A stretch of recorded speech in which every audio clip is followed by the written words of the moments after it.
नमस्कार, आप देख रहे हैं 4 पीएम और मैं हूं आपके साथ निधि तिवारी। ईरान और इजराइल के बीच जंग जारी है और कोई भी पीछे हटने को तैयार नहीं है। चौथे दिन भी लड़ाई अभी तक चल रही है और इजराइल ने कल रात ईरान के विदेश मंत्रालय पर हमला किया। इससे एक दिन पहले इजरायली सेना ने ईरानी रक्षा मंत्रालय पर भी हमला किया था। वहीं ईरान ने भी इजराइल पर जोरदार पलटवार किया है। इजराइल को लगा था कि इतने बड़े बड़े हमले करने के बाद जो ईरान है वो शांत बैठ जाएगा, लेकिन ईरान ने रविवार की रात इजराइल पर जमकर हमले बोले। ईरान ने आज सुबह भी सेंट्रल इजराइल में 4 बैलिस्टिक मिसाइलों से हमला किया।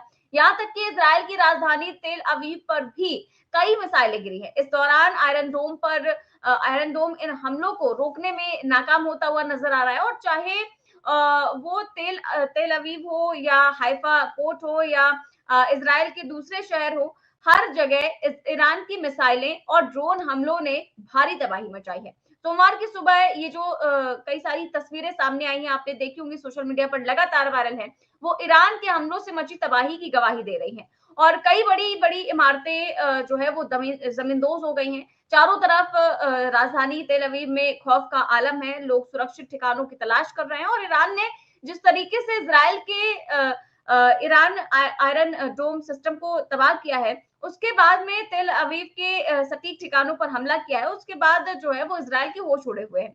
इस बीच एक बहुत बड़ी खबर ये सामने आ रही है कि इजराइल के प्रधानमंत्री बेंजामिन नेतन्याहू देश छोड़ करके फरार हो गए हैं।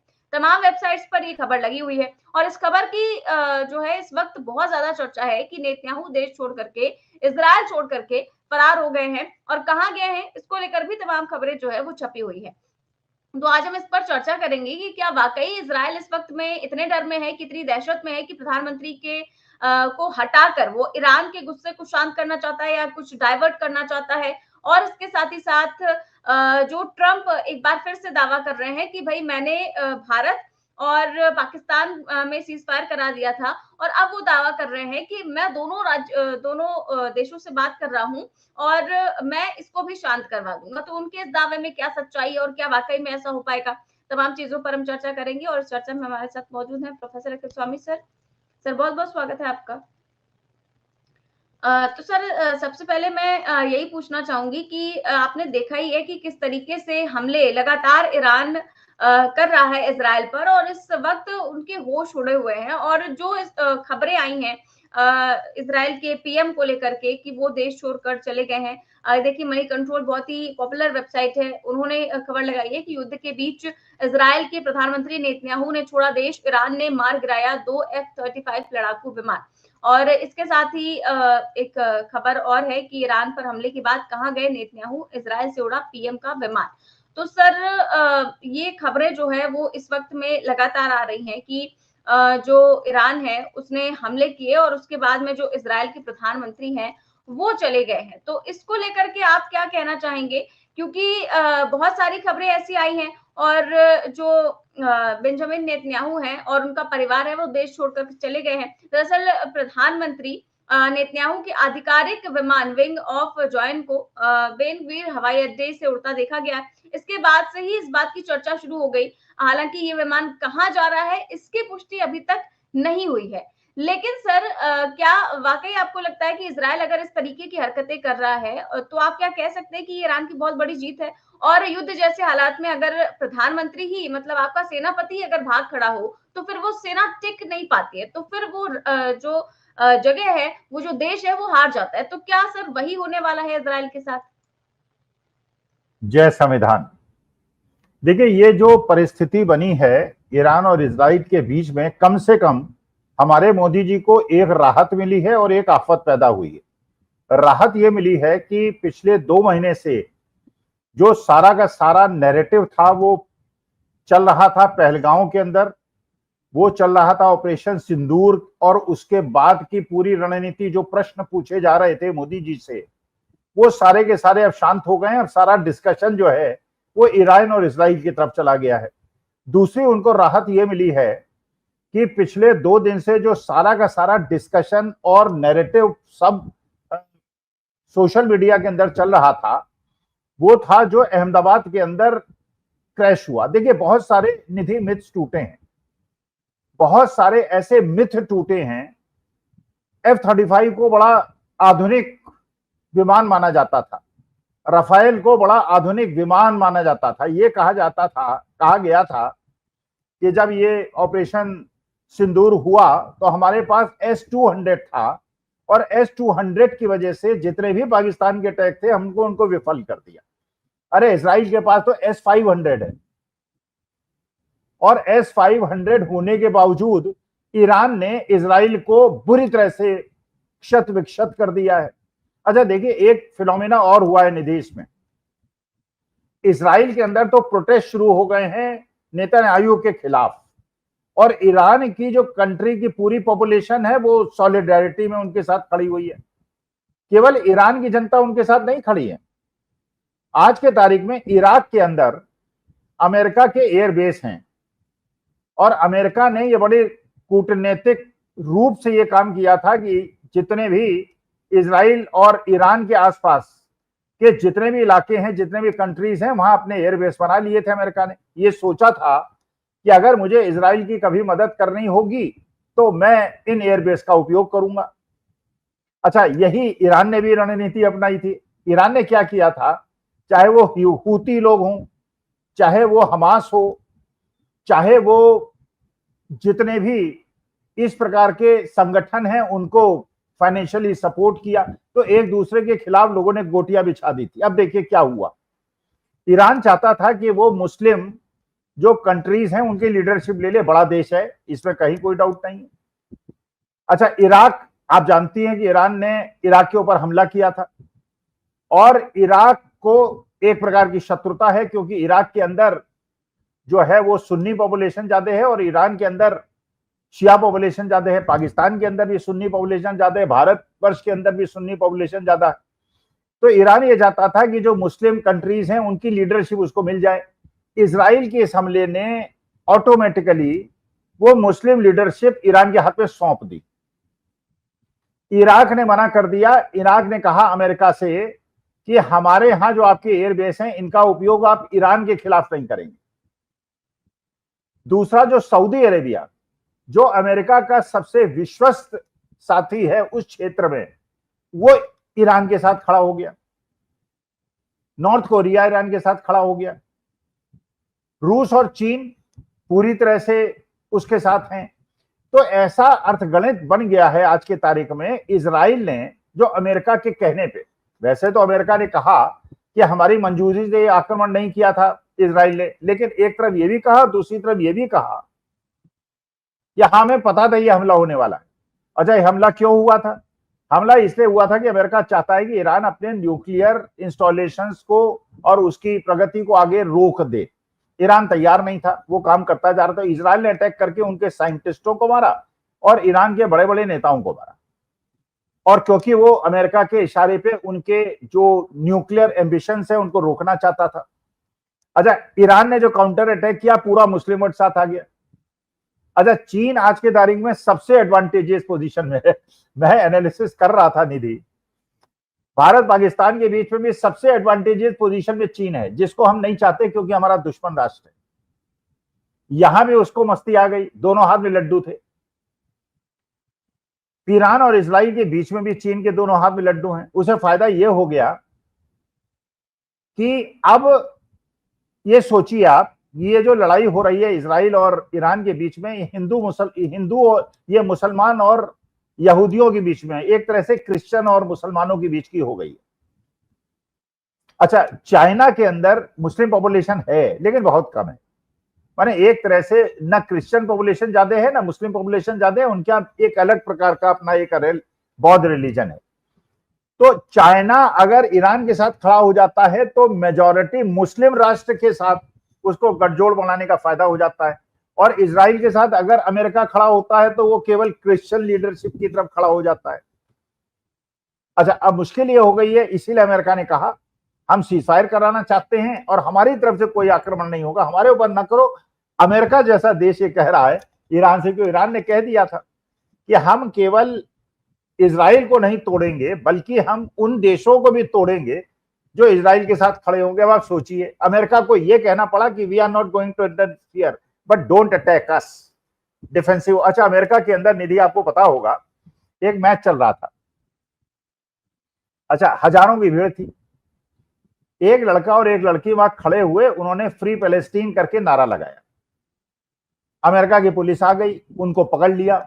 आपको विश्वास होगा कि जब उन लड़के लड़की को लेके जा रहे थे, पूरा का पूरा स्टेडियम, लाखों करोड़ों लोग जितने भी थे स्टेडियम, सब फ्री पैलेस्टीन के नारे लगाने लगे। और उसमें सब मुसलमान नहीं थे, उसमें क्रिश्चियंस भी थे।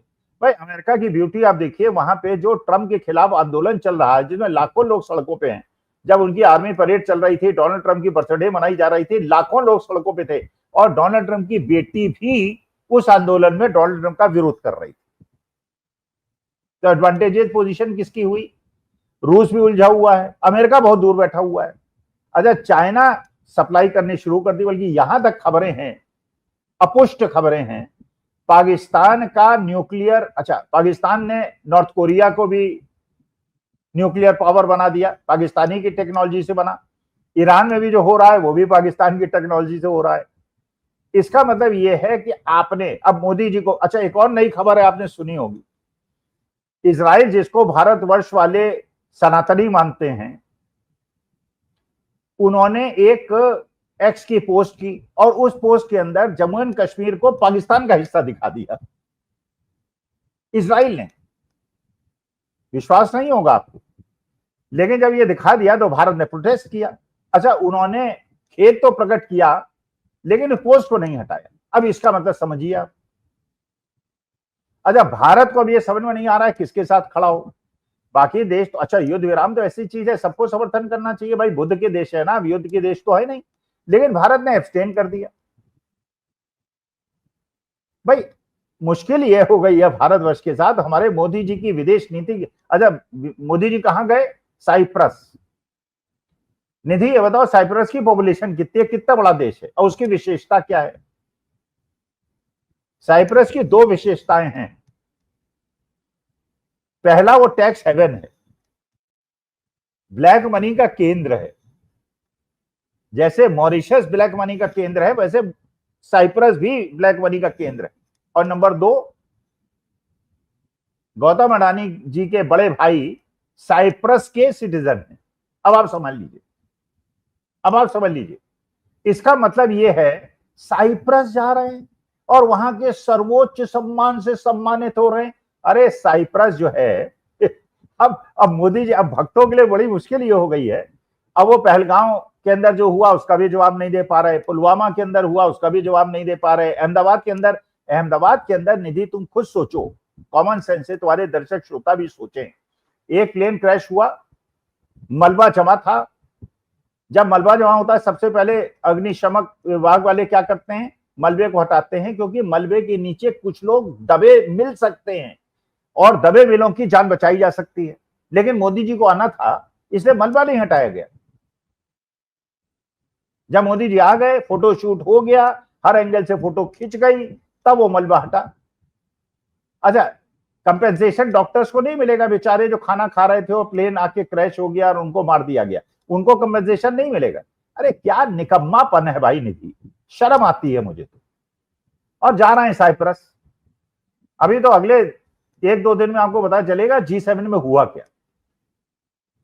डोनाल्ड ट्रंप ने 15वीं बार कह दिया कि मैंने कराया है युद्ध विराम। अब मोदी जी मौनम स्वीकृति लक्षणम, बोलने को तैयार नहीं है। यहां हिंदुस्तान में मन की बात करते रहते हैं, भैया थोड़ी मन की बात जाके G7 में कर लो और डोनाल्ड ट्रंप से कहो कि भैया झूठ मत बोला करो, और पूरे दुनिया के सामने कहो कि डोनाल्ड ट्रंप झूठ मत बोला करो। सर डोनाल्ड ट्रंप तो झूठ बोलने में माहिर ही हैं, लेकिन सर इस बीच एक और बात वो कह रहे हैं कि वो कह रहे हैं कि दोनों देशों का टकराव जो है वो आसानी से खत्म हो सकता है, और इसको लेकर के उन्होंने जो बयान दिया है वो आपके सामने है। और जो वो कह रहे हैं कि अमेरिका के राष्ट्रपति डोनाल्ड ट्रंप ने कहा है कि वो इजरायल और ईरान के बीच उसी तरह का समझौता कराने की कोशिश कर रहा है जैसा समझौता उन्होंने भारत और पाकिस्तान के बीच मई में सैन्य टकराव के दौरान कराया था। तो यहाँ पर लिखा है कि ट्रुथ सोशल पर पोस्ट अपने मैसेज में ट्रंप ने बताया कि इजरायल और ईरान के बीच समझौता कराने के सिलसिले में फोन पर बहुत सारी बातें और बैठकें हो रही हैं। सर यहाँ पर उन्होंने सीज फायर कराने की बात तो दोनों देशों के बीच में कह दी, लेकिन उसमें इंडिया और पाकिस्तान का नाम जरूर ले लिया कि मैंने इसका कराया है तो मैं इसका भी करा सकता हूँ। क्या आपको लगता है सर कि क्या ईरान और इजराइल के बीच में क्या इस तरीके से सीज फायर संभव है, और क्या वाकई में डोनाल्ड ट्रंप इस जंग को रोक पाएंगे?